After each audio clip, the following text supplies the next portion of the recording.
Good morning, renovators.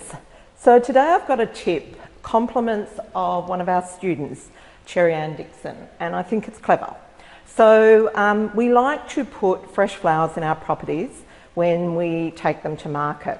Usually I don't go for the florist-made bouquets. I go down to the fruit and veg shop and buy, say, a bunch of lilies and a bunch of greenery, and put that in a lovely big vase, and it looks really fresh and natural.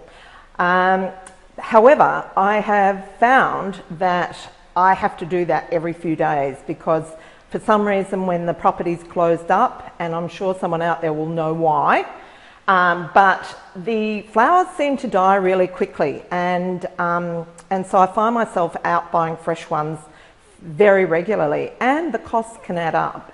And so what Cherry Ann mentioned that she does, and I thought it was very clever and worth sharing, was that at the end of a campaign, she takes the flowers and shakes off the water and wraps them loosely in cling wrap and puts them in the refrigerator. And that way, they don't deteriorate in between opens. So when the next open comes along, she goes, takes them out, presents them in a vase, and then the same routine at the end of the open.